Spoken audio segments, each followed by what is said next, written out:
Earlier this morning, I posted a video about the 5 common resume myths that you can ignore, and you guys had a lot of questions, so I'm going to respond to all the questions you asked. Is there a way to highlight relevant experience while being strictly chronological? You're in graphic design, you want to make sure you do the right thing. So the one thing I consistently reiterate to graphic designers or anyone that's any kind of design portfolio is put your link. So put your link in like that professional area up at the top. You can also put it at the bottom. In your LinkedIn, it should be in your top headline. It could be in your About Me, and it should also be in your experience.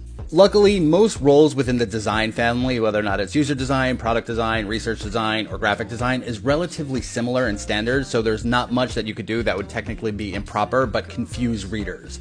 A lot of other job families can. Should I put industry involvement on a resume, such talking, teaching at conference, seminars, mentoring programs?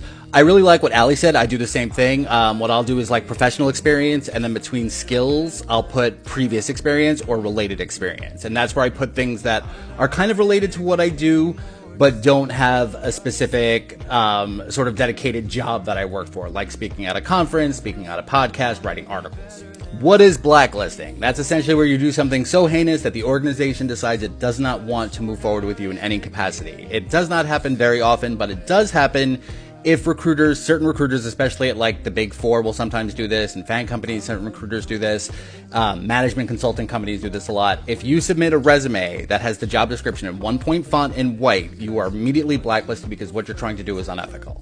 And that sounds way more serious than it is. It just means for a few years, you're likely not going to get any traction, but it's not like you're going to be marked with a big dark file that no one will ever talk to you. One of my favorite parts about that video is that all of you were kind of answering each other's questions, and you were all giving each other really good answers. So what can safely be excluded from resume? Jobs from 15 years ago, absolutely. Seasonal, part-time, short-term work, anything not related to the role that you want to do can be sort of safely removed. Classes should be removed unless it's specifically related to the job that you're applying to and you're a recent graduate.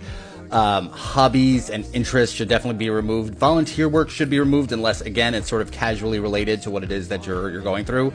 What I tell a lot of researchers especially is you do not have to write 27 articles. I'm talking to you, friend, if you're watching this, who wrote like 37 of his links of all the papers that he participated in. You do not need all of that. I will never understand comments like this. When I say, hey, this is something that you don't have to do anymore, and people will insist that they use it and it works for them, good for you. This always gets a little bit confusing because when I say single page format, people think I mean it has to be single page. It just means view page format, like reader view. Dual column means you have information here and information here. Single page format means all of your information is going from here, like entry 1, entry 2, entry 3. PDF versus Word documents is an eternal struggle. There's a slight preference towards PDF, but it really doesn't matter. You don't have to adhere to any page limitation. A professional summary is not mandatory, but it's not going to hurt you.